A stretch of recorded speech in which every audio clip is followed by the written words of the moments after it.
La sélection africaine de football, alias l'équipe de France, n'est-elle pas l'équipe la plus surcotée dans le continent européen? Parce qu'on nous explique qu'elle va gagner la Coupe du Monde. Bonjour, mon nom est Alain. Aujourd'hui, on va revenir sur la défaite de l'équipe de France hier contre le Danemark. La très grosse équipe du Danemark. Alors que la France alignait soi-disant ses meilleurs joueurs du moment. Ses prodiges. Son meilleur joueur, le meilleur joueur du monde. Ok? Qu'est-ce qu'on a vu? On a vu une équipe incapable de garder le ballon. Une équipe incapable d'enchaîner quelques passes. Qu'est-ce qui se passe? On compte juste sur les exploits, sur les accélérations d'Mbappé.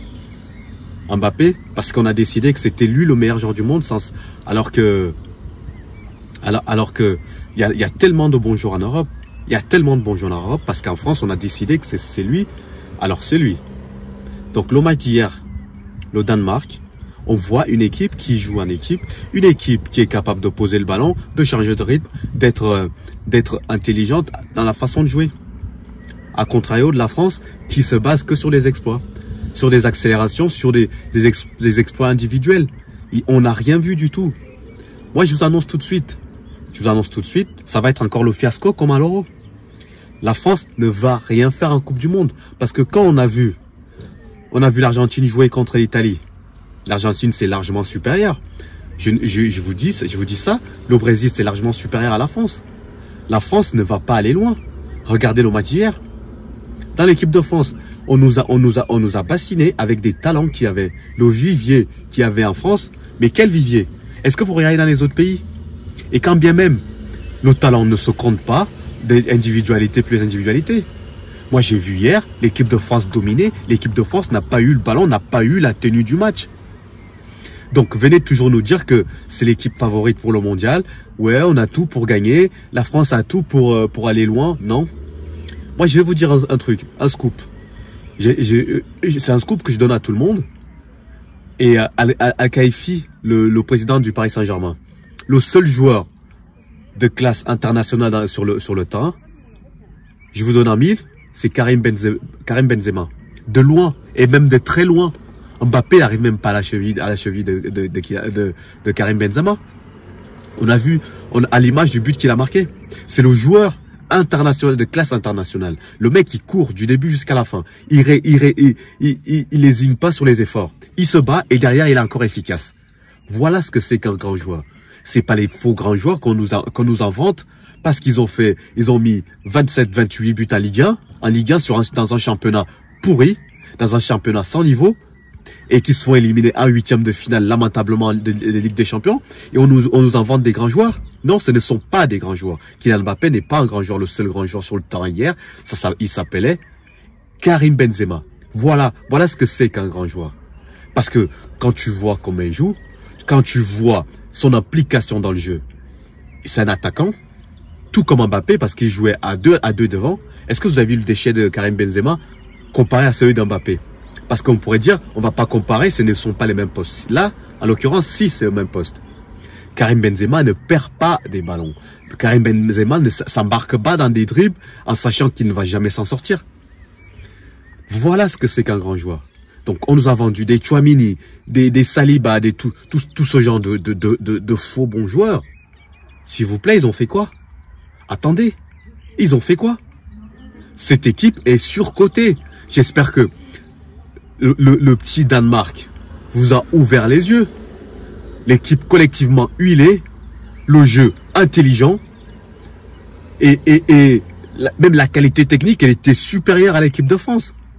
L'équipe de France, je donne le ballon à Kingsley Coman, qui accélère au maximum de ses forces, qui veut faire la différence de son côté, il perd le ballon. Je donne le ballon à Mbappé, qui va absolument se retourner alors qu'il est entouré de 3-4 joueurs, il perd le ballon. N'Golo Kanté, c'est un bon joueur, mais il est noyé dans cette masse. On nous a parlé de Tchouaméni. Tchouaméni, c'est un jeune joueur. Il a joué à Monaco. Qu'est-ce qu'il a fait?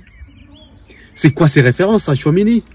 Quand on commence à nous dire, il va remplacer Pogba au milieu de terrain. Là, on a vu une équipe qui joue en face avec une bonne discipline, avec des joueurs qui ont une qualité technique supérieure à ce qu'on voit tous les week-ends à Ligue 1. Tchouaméni, il a fait quoi? Il a nagé. Il a nagé au milieu de terrain. Ça n'est pas sorti. Donc, Continuez à vendre du rêve aux gens. Continuez à faire croire que l'équipe de France est la meilleure équipe au monde. Vous allez voir, la France va encore tomber comme à l'Euro contre une petite équipe comme la Suisse. Et on va dire, mais qu'est-ce qui s'est passé? Qu'est-ce qui s'est passé? Parce que la France, c'est un peu, on va dire, c'est un peu comme le Paris Saint-Germain.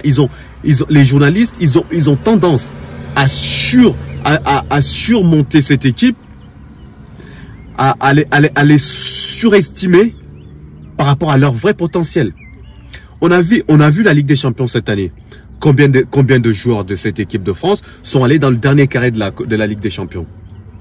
Comptez-les, c'est qui jouait hier. Karim Benzema, 1. Et après, il y avait qui? Pas rien d'autre. Il n'y avait personne d'autre qui a passé les 8e de finale de Ligue des Champions qui joue en équipe de France. Griezmann, on en parle. Griezmann, il en est où là? Un fantôme sur le terrain? On voit pas. Pourquoi il joue? Il sert à quoi sur le terrain? Vous voyez que toujours en train d'exagérer, toujours en train de croire que parce qu'on ne regarde pas les autres équipes autour, qu'on pense qu'on est plus fort, on regarde le nombril, la France, on a le meilleur joueur du monde. Parce que Mbappé, on a décidé que c'est lui le meilleur joueur du monde, tout de suite, automatiquement, la France va gagner la Coupe du Monde. Est-ce que vous avez vu le match de Messi contre l'Italie? Match de Messi contre l'Italie, largement au-dessus d'Mbappé. 2 passes décisives, le mec il est partout. Pourtant il jouait contre l'Italie, Italie qui est meilleure, je suis désolé, que le Danemark.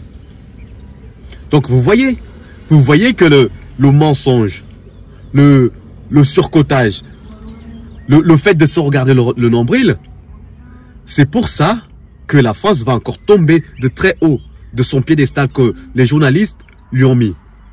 J'aimerais bien que les journalistes, les observateurs, les gens qui nous bassinent tout le temps, qu'ils connaissent le foot, ils connaissent ce jeu, qui démystifie un peu cette équipe. De se dire que cette équipe n'a rien d'une équipe favorite pour la Coupe du Monde. Parce que si on prend ligne par ligne, derrière, Varane, il en est où? Varane, il en est où? Pathétique. Il a fait une saison catastrophique. Le match d'hier, il est à la rue complet. Il est obligé de s'arrêter pour blessure. Au milieu de terrain, maintenant, la nouvelle vibe, c'est Tchouaméni. Mais Tchouaméni, il a joué où? À Monaco. Et Monaco, il s'est fait sortir par Braga en Europa League. Il était sur le terrain. Et devant, on a la pépite. La pépite, elle est où? Non. Vous voyez, on se trompe. Moi, je ne suis pas là-dedans. Mais je sais que les Français, les journalistes français, les médias français se trompent continuellement. Il faut continuer à mettre cette équipe là-haut, continuer à croire que les équipes extérieures, parce que quand Mbappé commence à ouvrir sa bouche, vu qu'il sait bien parler en disant que les équipes sud-américaines elles sont moins performantes que les équipes européennes, parce qu'il regarde le foot, sud-américain, il regarde les joueurs qui sortent dans les championnats sud-américains, parce que non, parce que les mecs, on continue à se regarder le nombril. Nous sommes la France, nous sommes les plus forts, on a les pépites, on a ci, on a ça. Vous avez rien du tout, vous avez même pas d'équipe. Vos leaders sont à la cave. Pogba, il n'est pas là. Griezmann, on ne sait pas, il est porté disparu. Varane derrière, on n'en sait rien. La défense, c'est qui? Hernandez, il s'est fait fumer. Hier, on l'a vu, il s'est fait fumer pas mal de fois. Heureusement qu'il y a son frère qui vient là pour l'aider. Alors, calmez-vous. Calmez-vous. Arrêtez de surcoter cette équipe. Soi-disant que vous avez le meilleur joueur. Vous n'avez pas le meilleur joueur. Si vous avez le meilleur joueur. Mais c'est pas Kylian Mbappé. C'est Karim Benzema. C'est le seul. Si la France va aller loin, tout doit se reposer sur les seules jambes de Karim Benzema. Et espérer que Pogba revienne en forme pour pouvoir lui donner des ballons. Voilà. Je vous remercie de m'avoir écouté. Passez une bonne journée et à très bientôt. Ciao.